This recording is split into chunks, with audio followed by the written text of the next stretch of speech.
예, 2022년 1월은 아브라함의 생애를 좀 살펴보려고 합니다. 오늘 설교 전에 원고를 또 한번 이렇게 설교 원고를 살펴보면서 그런 생각을 했습니다. 내가 모르는 소리를 오늘 설교하겠다, 이런 걱정이 드는 것입니다. 설교를 준비하기 위하여 열심히 나름 최선을 다했다고 하는데 설교 원고를 보는데 문득 너 오늘 모르는 소리 하겠는데 양해해 주시고, 또 그러나 믿음의 사람 아브라함의 생애를 통하여 새해를 시작하는 이 화요일 저녁 시간에 화요일 3번에 걸쳐서 좀 함께 살펴보고자 합니다. 특별히 창세기 17장에 있는 아브라함의 생애를 좀 주목하여 보려고 하는데요, 오늘은 17장 1절입니다. 아브라함이 99세 때에 여호와께서 아브라함에게 나타나서 그에게 이르시되 나는 전능한 하나님이라 너는 내 앞에서 행하여 완전하라. 아브라함에 대하여 부조와 선지자에는 이렇게 이야기합니다. 그리스도를 위하여 자신의 손해를 이익으로 간주할 사람은 누구인가? 이와 같이 하고자 하는 사람은 아브라함의 믿음을 가진 사람이다. 아브라함, 그러면 믿음의 사람인데, 근데 손해를 이익으로 여기는, 그리스도를 위하여 손해를 이익으로 여기는 사람이 아브라함이었다라고 우리가 이야기할 수 있습니다. 아브라함이 믿음의 사람, 믿음의 조상, 믿음의 큰 사람이지만 그의 가정은 그렇게 믿음이 좋은 가정이 아니었습니다. 그의 아버지 데라는 한편으로는 하나님을 믿는다고 고백하는 사람이지만 엄밀히 말하자면 우상 숭배자였습니다. 우상을 섬기던 사람. 그런 가정에서 태어난 아브라함, 또 그의 형제들도 하나님을 믿는 일에 관심을 가지기보다는 다른 것에 관심이 많은 사람들이었어요. 우상 숭배자일 뿐 아니라 그들이 사는 삶에 대하여, 그들이 소유하고 있는 것에 대하여 주목하는 사람들이었습니다. 현실주의적인 사람들이었습니다. 그런 가정에서 아브라함이 성장했고 그는 하나님을 믿는 사람이었을 때에 하나님은 그를 주목하여 보고 그를 불러냅니다. 그랬을 때에 아브라함은 하나님을 선택합니다. 아브라함을 믿음의 사람이라고 부를 수도 있겠습니다만 아브라함은 하나님을 선택한 사람이라고 하는 것이 더 맞는 말이 아닐까. 세상의 수많은 선택의 순간에 아브라함은 하나님을 선택합니다. 왜 하나님을 선택했느냐고 물은다면 그저 하나님의 은혜, 하나님의 그 사랑의 부르심에 그가 좋았기 때문에 그렇습니다. 아브라함은 그의 가정의 믿음의 1세대입니다. 저도 믿음의 1세대, 저의 가정에 있어 믿음의 1세대입니다. 당신이 왜 하나님 믿었어? 어떻게 믿었어? 부모님도 하나님을 믿지 않는데, 가족들도 믿지 않는데 왜 믿었어? 라고 말한다면 그저 하나님의 은혜라고 밖에 말할 수가 없습니다. 그냥 좋았으니까 라고 이야기할 수밖에 없는 거예요. 아브라함의 시작은 어떠했든지 간에 그의 삶은 선택의 사람이었다라고 하는 것으로 이야기할 수 있습니다. 12월 어느 TV 프로그램에서 한 범죄 심리학자가 나와서 이런 말을 했습니다. 우리가 흔히 분노 조절 장애라는 말을 쓰는데 이 용어가 너무나 이렇게 뭐라 그럴까요? 과하게 과용되어 사용되는 부분이 있다고 하면서 분노 조절 장애라는 용어가 범죄자를 합리화할 수 있다라는 말을 했습니다. 그래서 분노 조절 장애, 사실은 장애라기보다는 분노를 조절하지 않기로 선택했다는 거죠. 그래서 정말 분노 조절 장애가 있다라면 이런 사람, 마동석 같은 이런 사람 앞에서도 화를 낼 수 있는 사람이라면 분노 조절 장애가 있는 것이 맞다. 자기보다 연약한 사람 앞에서는 분노를 조절합니다. 그런데 자기보다 강한 사람 앞에서는 분노를 조절하는데 자기보다 연약한 사람 앞에서는 분노를 조절하지 않는다면 이것은 장애가 아니라 선택했다는 것이 맞다는 것이죠. 많은 경우에는 분노 조절 장애가 아니라 분노 조절 선택한 사람들의 용어가 맞다는 것입니다. 아브라함의 생애는 오늘 우리는 어떤 환경, 나의 어떤 살아온 길들, 친구들 이런 핑계를 많이 댑니다. 그런데 우리가 믿지 않기로 선택한 것이고 우리가 믿기로 선택한 거예요. 그러니까 우리는 어떻게 보면 선택하는 것입니다. 어떤 사람은 죽을 지경에서도 하나님을 선택하는 사람이 있는가 하면 이 순간에는 나는 하나님 선택 못한다 라고 하는 사람이 있는가. 믿음은 선택이라는 말로 이야기할 수 있겠다 생각이 되어집니다. 아브라함의 생애를 우리가 이야기할 때에 창세기 12장 1절과 2절에 있는 말씀을 떠나서는 이야기할 수 없습니다. 그런데 하나님께서 갈대아 우르에 있을 때, 혹은 그 다음에 그가 하란으로 옮겨서 하란에 있을 때 동일하게 하나님께서 하셨던 말씀은 여호와께서 아브라함에게 이르시되 너는 너의 가족 고향과 친척과 아버지의 집을 떠나 내가 내게 보여줄 땅으로 가라 라고 이야기를 합니다. 떠나. 믿음이라고 하는 것은 그의 아브라함의 선택에 있어서 떠나라고 하는 말에 대하여 선택했습니다. 떠난다라고 하는 것은 완전함을 이루기 위한 하나의 출발점이기도 합니다. 하나님께서 아담과 하와를 짝지어 주시고 난 다음에 뭐라 그랬냐면 부모를 떠나, 남자와 여자가 부모를 떠나 한 가정을 이룰 때 비로소 새로움이 시작되는 것입니다. 새로운 하나가 시작되는 것입니다. 정신적인, 그리고 육체적인, 그리고 물질적인 독립을 하기 위해서는 반드시 완전하게 떠나야 한다라는 것이죠. 아브라함의 생애에 있어서 그곳은 그가 살던 갈대아 우르는 굉장히 하나님을 믿는 믿음에 있어서 방해가 되고 장애가 있는 곳이었습니다. 그래서 그곳을 떠나야만 했던 것이죠. 거기에 순종했습니다. 그런데 그것이 쉬운 일은 아닙니다. 왜냐하면 아브라함이 살던 그곳은 고향이었고 친척들이 있었고 또 그의 삶의 터전이 있는 곳이었습니다. 익숙한 곳이었고 편안한 곳이었습니다. 그래서 이 아브라함이 그 갈대아 우르 자기의 고향을 떠난다라고 하는 것은 정말 많은 것을 포기해야 하는 것입니다. 둥지입니다. 둥지. 근데 우리가 성경에 있는 내용들을 지난 기회에 그 교과를 볼 때에 신명기를 살펴보지 않았습니까? 하나님은 자주 이 백성들의 둥지를 이렇게 뒤흔드는 모습을 보게 됩니다. 여러분, 우리가 떠나지 않고서는 자녀들이 성장했는데 혹은 다 컸는데도 불구하고 부모를 떠나지 않고 살아간다면 글쎄요, 그것이 온전한 장성한 자녀라고 이야기할 수 있을까 하는 생각을 해보게 됩니다. 하나님은 자꾸 이 둥지를 흔듭니다. 왜냐하면 이 하나님은 우리를 독수리가 자기 새끼를 보호하듯이 그렇게 보호하기도 하지만, 그런데 독수리의 특성은 어느 정도 크게 되면 둥지를 흔들어서 새끼들을 이 둥지 밖으로 내몹니다. 그래야만 그가 날 수 있고 그래야만 그가 독수리로 살아갈 수 있기 때문이라고 하죠.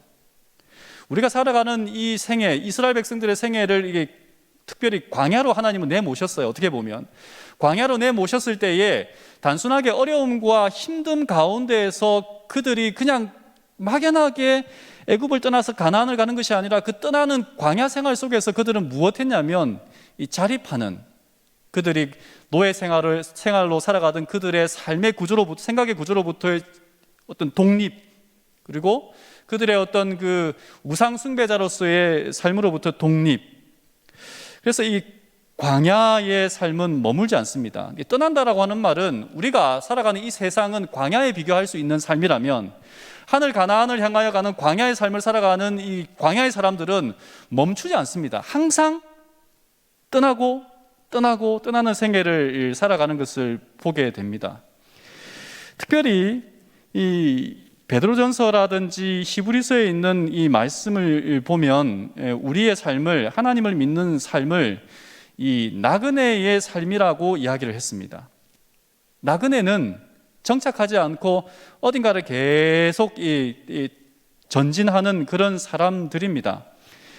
그래서 하나님은 아브라함에게 떠나라라고 이야기를 하세요. 어쩌면 우리는 한 해를 보냈고 또 다른 한 해를 시작했습니다. 그래서 작년과는 똑같은 구조 속에서 어떤 형편 속에서 뭔가를 이렇게 시작하기를 원하지만, 그러나 새로움을 위해서는 반드시 떠나야 합니다.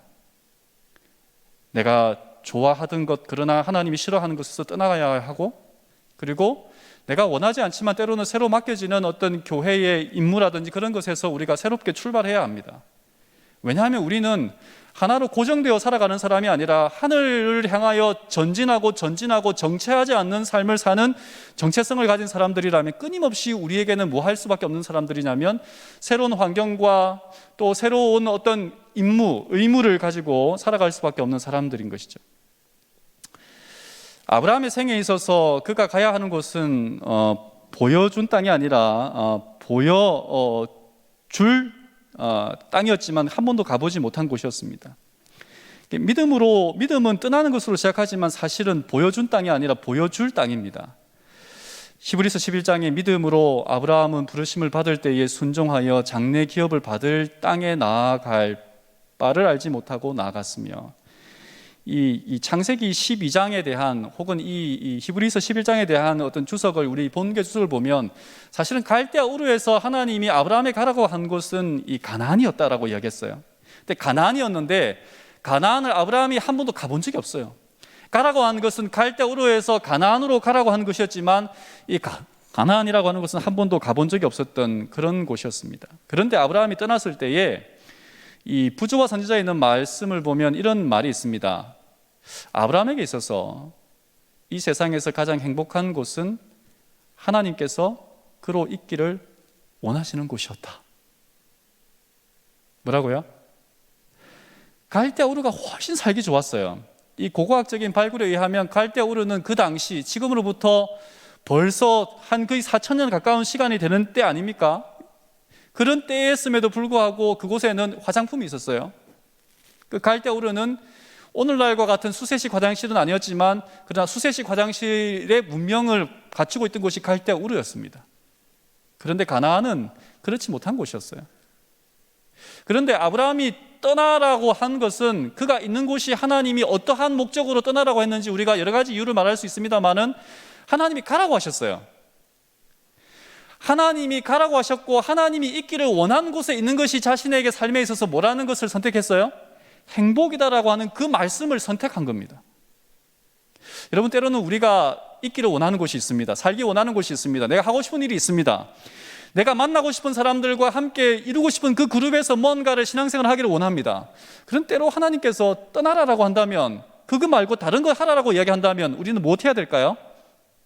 하나님이 그 일을 하기를 원하신다면, 그 일을 통하여 하나님이 영광 받으시고 나로 하여금 뭔가를 하고 싶다면 내가 뭐 해야 됩니까? 내가 원하는 것이 아니라 하나님이 하라고 한 것을 선택할 수 있는 믿음이 있어야 된다. 근데 이게 쉬운 일이 아니라는 것 알기 때문에 제가 말을 하고도 정말 두렵습니다. 떠나라고 하는 것은 우리의 삶의 축 혹은 믿음의 중심이 옮겨지는 것을 이야기를 합니다. 이야기했지만 아브라함이 이 옮겨갈 때 그때 나이가 75세였어요. 여러분, 아브라함의 나이 때에, 아브라함 때에도 75세는 뭐 지금의 75세와는 조금 다르다고 말할 수 있을지 모르지만 노년의 삶입니다. 노년의 삶에 옮겨가는 것, 뭔가 새로운 환경에 적응하는 것, 그거 쉬운 일인가요? 어려운 일인가요? 굉장히 어려운 일입니다. 그리고 아브라함의 생애는 사실 복된 생애가 아니었어요. 왜냐하면 아브라함은 이때까지 75세가 이때에도 자식이 없었습니다. 아브라함의 세대에 자식이 없다는 것은 뭐냐면 저주의 어떤 그 의미이기도 합니다. 신이 저주한 사람이에요. 자식이 없다는 것은. 아브라함 세대는 그랬습니다. 사람들이 생각할 때. 근데 하나님이 떠나래요. 그러면서 이렇게 말합니다. 내가 내게 보여줄 땅으로 가라. 근데 이 가라라는 말을, 이 말은 명령형인데 어느 주석을 보니까 이 가라라고 하는 단어의 의미는 이런 뜻이 있다고 이야기할 수 있답니다. 너의 관한 한 너 스스로 가라. 그러니까 가라라고 할 때에 선택일 뿐 아니라 명령인데, 그런데 그거는 네가 선택해서 네가 정말 자진하여 갈 때에 가라, 이 말입니다. 그래서 여러분, 우리가 예수 그리스도를 믿는 것도 각각 믿는 거예요. 예수를 믿는 것은 우리가 뭐 좋은 교회 다닌다고 내 믿음이 좋아지는 것도 아니고, 좋은 믿음을 가진 사람이 내 옆에 있다고 내 믿음이 그냥 저절로 내가 성장하는 것도 아니고, 사실 우리는 좋은 부모 밑에서 자라나도 내 믿음이 안 좋을 수 있고, 좋은 부모가 아닌 믿음이 좋지 않은 부모 밑에 자라나도 내 믿음이 성장할 수 있습니다. 왜냐하면 각각 믿음이 성장하고 각각 선택하여 그 길을 걸어가는 것이기 때문에 그렇습니다. 그래서 이 아브라함의 생애를 이렇게 가만히 우리가 이렇게 지켜볼 때에 믿음은 철저히 개인적이라는 것을 보게 됩니다. 뭐 어느 책에 있는 것처럼 내가 정말 알아야 할 모든 것은 유치원에서 배웠다라고 하는 것은 이 모든 것을 가르쳐 준 것이 아니라 원리입니다. 근데 믿음의 한 원리는 뭐냐면 우리가 스스로 각각 믿음의 길을 걸어갈 때 우리의 믿음은 성장한다는 것입니다. 그러니까 여러분, 저는 제 자식이 저는 이렇게 그 중간에 이렇게 고등학교 때 믿음을 시작했고 하나님을 믿는 믿음으로 이렇게 굉장히 어려웠습니다. 믿음의 순간순간마다 선택해야 될 때 누구에게 물어볼 사람이 없었기 때문에 굉장히 어려웠어요. 그래서 뭔가 이 자녀에게는 공부뿐 아니라 모든 부분에 있어서 좀 이렇게 선택하는 순간에 좀 이렇게 가르쳐주고 지도하려고 하지만, 근데 자녀들이 머리가 커가니까요, 벌써부터 이렇게 말을 들어먹질 않습니다. 그래서 믿음이라고 하는 것은 정말 내 개인의 선택에 의하여 내가 스스로 걸어갈 때 그때의 믿음이라고 하는 것이 생긴다는 것입니다. 여러분, 우리가 근데 믿는다고라고는 이 아브라함의 생애를 가만히 살펴볼 때 그가 언제나 처음부터 믿음의 사람이 아니었습니다. 떠났지만 아브라함이 범한 실수 중에 하나가 뭐냐면 이 말씀이죠. 15장 2절에 아브라함이 이르되 주 여호와여 무엇을 내게 주시려 하나이까? 나는 자식이 없사오니 나의 상속자는 이 다메섹 사람 엘리에셀이니이다. 엘리에셀은 이 종입니다. 그 종이에요. 자식을 준다고 했는데 시간이 지나도 자식이 없어요. 그래서 하나님께 말합니다. 묻습니다. 하나님, 이 종을 제 자식으로 주시렵니까? 자식 삼으면 되겠습니까? 라고 합니다. 이 말씀 속에서 아브라함은 하나님이 가라라고 하는 믿음 속에서 그의 삶의 터전을 떠났지만, 그러나 전적으로 하나님의 말씀을, 자식을 준다라고 하는 그 말씀에 대해서는 아직도 신뢰하지 않는 모습을 보게 됩니다. 하나님을 믿기는 믿는데 하나님의 말씀대로 믿는 것이 아니라 내가 가지고 있는 환경 속에서, 이 환경 속에서 어떻게 하는 것이 내가 하나님을 믿는 삶의 삶일까? 하나님을 주목하기보다는 내 환경을 가지고 내 스스로 뭔가 이렇게 좀 하나님을 믿는 방법을 찾아내는 것입니다. 요거 이렇게 하면 되겠다. 요 환경에서는 정말 어려울 텐데 이렇게 한번 해볼까? 스스로 뭔가를 이렇게 만들어가는 모습을 보게 됩니다. 두 번째, 아브라함이 하는 실수, 우리가 자주 하는 실수인데, 이 창세기 16장 1절과 2절에 있는 말씀을 보면 아브라함이 85세 때, 그러니까 가나안 땅으로 온 지 10년째 될 때에 그의 아내 사라의 생각이 바뀌었어요. 어떤 생각이 바뀌었냐면 10년 동안 하나님이 아들을 준다고 했는데 안 줬어. 종도 아니래. 그러면 여보, 내가 여종을 줄 테니까, 내 몸종을 줄 테니까 그 몸종에게서 하나 낳자. 애 하나 낳아서, 그러면 그것도 내가 낳지 못했지만 당신의 아들이니까 하나님이 허락한 자식이 아닐까? 이를 말할 때에 2절에 이렇게 말합니다. 아브라함이 사레의 말을 들으니라 라고 이야기를 합니다.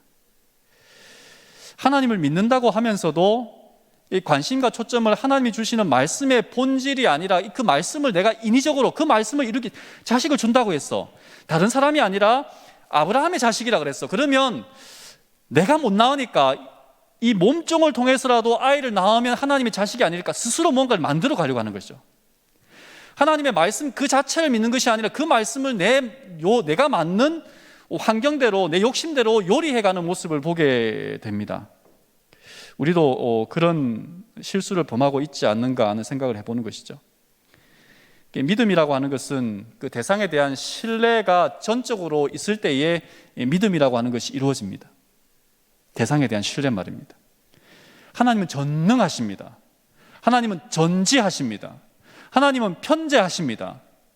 그것을 믿는다면 언제 어디서나 하나님이 우리와 함께 하시고 우리의 모든 형편을 아시고 내가 이해할 수 없지만 하나님은 내가 할 수 없는 일을 이루실 수 있는 전능한 분이라는 것을 믿는다면, 우리가 말씀을 요리하고 왜곡하고 어떤 우리의 형편에 따라서 말씀을 바꾸어서 신앙을 하는 것이 아니라 그냥 그 말씀 그 자체로 믿어야 하는데, 자꾸 아브라함처럼 뭔가 기다리지 못하고, 그러니까 우리는 기다리지 못하죠.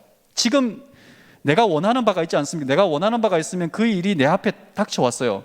지금 이 순간은 아닌 것 같은데 이거 붙잡지 못하면 뭔가 내가 손해보고 다시는 이런 기회가 더 오지 않을 것 같아요. 그래서 하나님을 믿으면서도 뭔가 내 욕심으로 이루어내려고 하는 그런 때가 있습니다. 아브라함이 범한 실수 아니었을까 하는 생각을 해봅니다. 근데 오늘 본문에 제가 읽고자 하는 말씀은 이 말씀입니다. 99세 때 일입니다. 17장 1절. 아브라함이 99세 때에 여호와께서 아브라함에게 나타나서 그에게 이르시되 나는 전능한 하나님이라. 너는 내 앞에서 행하여 완전하라. 가나안에 이주한 지 24년이 되는 해에 하나님이 아브라함에게 나타났습니다. 이 말씀, 그런데 이 말씀을 앞에 보면 16장의 마지막 절이 16장 16절인데 하갈이 아브라함에게 이스마엘을 낳았을 때에 아브라함이 86세였더라. 그러니까 아브라함이 하갈에게서 이 사라의 종에게서, 여종에게서 아들을 낳은 지 13년이 지났을 때에 하나님이 아브라함 앞에 나타나서 이야기하는 것이 17장 1절입니다. 자, 16장 16절의 이야기는 하나님이 아브라함이 하나님의 말씀을 기다리지 못하고 그의 마음대로, 그가 인위적으로 어떤 아들을 만들어내는 장면입니다. 여기에서 아브라함의 생애가 멈췄을까? 그런데 13년의 생애가 지난 다음에 17장 1절의 이야기가 나오는데, 이 17장 1절에 있는 그 이야기를 우리가 이렇게 가만히 살펴볼 때에 이 나타나서라고 하는 이 말은 관찰하다라고 하는 뜻이 있는 단어라고 합니다. 관찰하다라고 하는 말은, 그 말은 뭐냐면 아브라함의 생애를 일거수일투족을 주목하여 하나님이 하나하나 조목조목 살펴보고 있었다는 것입니다. 16장 16절과 17장 1절의 사이에서는 13년의 간격이 있는데 그 세월 동안 하나님은 아브라함의 생애를 뭐 했다는 거예요? 주목하여 그의 생애를 살펴보았다는 거예요. 만약에 아브라함의 생애가 13년이라는 시간 동안, 그 생애 동안에도 아브라함이 하나님 앞을 떠나버렸다면 하나님이 아브라함에게 다시 나타나지 않았겠죠. 16장 16절, 우리의 생애는 어떻게 보면 하나님의 말씀대로 살아간다고 고백하면서도 내 마음대로, 내가 원하는 대로 뭔가를 계속 일구어가는 생애입니다. 그럼에도 불구하고 하나님 앞을 떠나지 않아요. 그런데 그런 생애를 하나님은 주목하여 보고 있다는 것이죠. 그리고 나타나서 뭐라고 얘기하냐면 전능하신 하나님이라고 이야기를 합니다. 사실 이 전능하신 하나님을 믿는다라고 할 때에 여전히 99세인 아브라함에게 아들을 낳을 거다라고 이야기했을 때에 사라가 웃습니다. 왜냐하면 그때에 사라는 여성의 생리가 끊어진, 더 이상 아이를 낳을 수 없는 그런 시절이었거든요. 그런데 아브라함의 생애를 주목하여 살펴온 하나님께서 17장 1절 나타나서 13년 만에 아브라함에게 말하기를 나는 전능하신 하나님이다 라고 이야기를 하고 있는 거예요. 그러면서 또 하나의 주목해 볼 단어는 내 앞에서 행하여, 나는 전능하신 하나님이라 너는 내 앞에서 행하여 완전하라. 이 행하여, 내 앞에서 행하여라고 하는 이 단어가 좀 재미있는 단어더라고요. 이 걸어가다라고 하는 단어입니다. 다르게 말하면 나는 전능하신 하나님이라 너는 내 눈앞에서 온전히 걸어가라. 이 자전거 그림이 있지 않습니까? 저희 그 두 아이가 자전거를 배울 때 제가 다 가르쳤습니다. 근데 이 첫째를 가르칠 때는 굉장히 좀 이렇게 난폭하게 가르쳤어요. 지어봐가면서 그것도 못하냐? 나는 그냥 한 번에 탔던 것 같은데 너는 그렇게 왜 그게 안 되냐? 겁이 많은 거예요. 잡아주면 아빠 잡고 있지, 잡고 있다. 근데 잡고 있는데도 자꾸 넘어져요. 그러면 이 뒤통수를 이렇게 얼마나 이렇게 때리고 싶은지, 때렸는지도 모릅니다, 사실은. 기억은 안 나지만. 근데 잡고 있으니까 그때 꼭 하는 말이, 야, 걱정 마. 아빠가 꼭 잡고 있을 테니까. 네가 넘어질 것 같으면 어떻게라도 내가 너를 보호할 테니까 걱정 말고, 아빠가 잡고 있으니까 그냥 너는 앞으로 쭉 가고 페달을 줘서 그냥 가면 되는 거야 라고 아무리 이야기해도 아이가 이게 겁을 내는 겁니다. 둘째 아이를 이제 그 자전거를 가르칠 때 좀 걱정을 많이 했습니다. 아들처럼 또 이렇게 난폭하게 가르치면 안 되는데, 제가 딸한테 똑같은 말을 했어요. 내가 잡고 있을 거야. 그러니까 두려워하지 말고 그냥 너는 페달. 근데 딸아이가 역시 아빠에 대한 신뢰심이 컸던 모양이에요. 딸아이는 한 번만이 됐습니다. 아들은 욕을 바가지로 얻어먹고 한 일주일 후에 다시 안 타겠다는 걸 억지로 태워가지고 그렇게 태웠는데, 이 아이는 한 번에 태웠어요. 근데 이 행하여라는 말은 하나님 앞에서 온전하게 걸어가라라고 하는 이 말입니다. 그러니까 우리가 하나님이 말합니다. 나는 전능한 하나님이야. 나는 완전한 하나님이야. 네가 할 수 없는 어떠한 상황 속에서도 내가 너를 붙잡아 줄 수 있어. 그러니까 할 수 없다고 말하지 말고, 불가능하다고 말하지 말고, 이 세상에 어떠한 사람의 눈으로 보지 말고 내 앞에서 내가 한 말 그대로 살아가면 내가 너를 붙들어 줄 거야. 그러니까 걸어가라.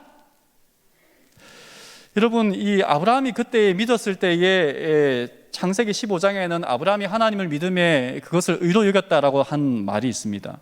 근데 여기에 대하여 로마서에는 어떤 믿음을 가졌냐면 이것입니다. 로마서 4장 17절에서 24절, 그가 믿은 바 하나님은 죽은 자를 살리시며 없는 것을 있는 것으로 부르시는 이시니라. 어떤 하나님이요? 죽은 자를 살리시고 없는 것을 있게 하는 분은 어떤 하나님입니까? 창조주 하나님입니다. 아브라함이 믿은 하나님은 창조주 하나님이에요. 우리는 자꾸 우리를 쳐다봅니다. 아니, 제가 그렇습니다. 저를 쳐다봅니다. 저는 목사라고 하지만 사실 저는 생각이 참 많습니다. 무슨 생각이 많냐면 이거 불가능할 것 같은데, 이거 아무리 생각해도 안 될 것 같은데, 제 스스로 이렇게 어떤 생각을 재단을 합니다. 그러면서 이 말씀은 오늘 이 시대에 좀 고민해 봐야 될 것 같아. 이런 어떤 제 생각을 많이 그 말씀 속에서 읽다가 생각을 합니다. 근데 아브라함의 생애는, 하나님을 선택하는 이 아브라함의 생애는 어떤 걸 선택했냐면, 죽은 자도 하나님은 뭐 할 수 있다? 살릴 수 있다. 이 세상에 존재하지 않는 것도 이 세상을 창조하신 하나님은 있게 하실 수 있다. 그렇다면 그래, 나는 하나님을 뭐 하겠다? 믿겠다. 그가 낳은 아들을, 이삭을 하나님께서 창세기 22장에 뭐라고 이야기합니까? 내 아들을 제물로 바치라고 했을 때에 아브라함이 고민했겠어요? 고민하지 않았겠어요? 고민했습니다. 고민했어요. 그런데 아브라함이 고민했지만 무엇했어요? 없는 것을 있게 하시고 죽은 자도 살리시는 그 하나님을 뭐 했던 거예요? 믿었던 거예요. 하나님 앞에서 걸어가는 연습을 차근차근 해왔죠. 물론 아브라함이 늘상 그렇게 믿음의 사람은 아니었던 것을 우리가 창세기 12장부터 쭉 살펴보면 나옵니다. 그러나 그럼에도 불구하고 아브라함은 하나님을 떠나지 않았고, 그럼에도 불구하고 떠나지 않은 아브라함을 하나님은 주목하여 보았고, 하나님은 다시 아브라함에게 뭐라고 얘기하냐면 나는 전능하신 하나님이라. 그러니 내 앞에서 너는 온전히 걸어가라. 내가 너를 뭐 하겠다? 붙들어 주겠다. 여러분, 우리가 아브라함의 생애를 좀 살펴본다면, 정리한다면 이렇게 오늘 말씀을 좀 살펴볼 수 있지 않을까. 하나님은 지금도 우리 개개인을 찾아와서 우리 곁에 계십니다. 우리 곁에 계세요. 그리고 하나님은 지금도 우리의 삶을 주목하고 계시며, 주목한다는 것은 그냥 이렇게 관찰하고 뭔가를 잘하나 못하나 이것이 아니라 어느 때에 이 사람에게 어떤 환경을 주고, 어느 때 이 사람을 가라고 하고, 어느 때에 서라고 하고, 어느 때에 어떤 일들과 사람들을 통하여 이 사람의 믿음을 크게 하고, 어느 때에 이 사람을 사용해야 하나님의 사업이, 우리의 믿음이 더 커질까라고 하는 것을 하나님 뭐 하고 있는 거예요? 관찰하고 살펴보고 계신 거예요. 그렇다면 나보다 나를 잘 아는 하나님께서 우리에게 명하신 일이나 혹은 우리에게 가라고 하는 곳이나 우리에게 있으라고 하는 곳이라면 우리는 뭘 선택해야 됩니까? 내 믿음과 확신과 내 논리를 선택해야 됩니까? 아니면 하나님의 부르심에 대하여 선택해야 합니까? 여기에 대하여 우리는 대답할 수 있어야 되고, 두 번째는 하나님을 믿되, 우리가 하나님을 믿는다고 하면서 내 수준에서 하나님을 믿으려고 하는 경향의 사람들은 있습니다. 그런데 내 수준에서 하나님을 믿는 것이 아니라 하나님의 말씀에 근거하여 하나님을 신뢰할 필요가 있습니다. 우린 자꾸 나를 봐요. 내가 살아온 환경을 볼 때, 내 능력을 볼 때에, 내 어떤 이 주변의 어떤 이 사람들을 볼 때에 나는 절대 할 수 없다. 아니, 나는 이거 안 하려고 한다. 그렇게 하면 안 되고, 하나님께서 전능하시고, 하나님께서 전지하시고, 하나님께서 우리의 어떤 순간에라도 우리를 도와주실 수 있는 분이라면 우리는 하나님의 말씀의 수준에서 하나님을 끌어내리는 믿음이 아니라 우리가 하나님 앞으로 나아가는 믿음이 우리에게 있어야 하지 않을까. 그래서 여러분, 우리가 인위적으로 내 스스로 뭔가를 믿음을 만들려고 하지 말고, 그러니까 내 수준에서 자꾸 끌어내리려고 하지 말고, 우리가 가지고 있는 지식과 내가 가지고 있는 믿음과 혹은 내가 알고 있는 지식 정도에 따라서 우리는 하나님을 믿으려고 합니다. 그런데 그렇게 된다면 절대로 믿음의 사람 아브라함이라고 하는 사람이 존재할 수가 없습니다. 우리를 자꾸 어디로 끌어올려야 되는 거야? 말씀의 수준으로 끌어올려야 되는 것입니다. 우리를 자꾸 할 수 없다라고 하는 것이 아니라, 할 수 없다라고 하는 것이 아니라 하나님을 믿는 사람 믿음 안에서는 우리가 뭐 할 수 있다? 할 수 있다. 그래서 여러분, 올 한 해 살아갈 때에 우리에게 주어진 환경이 어떠한 환경인지 모르겠습니다. 각자가 다를 것이고 할 수 없다라고 말하는 그런 사람들이 있을지 모르겠습니다.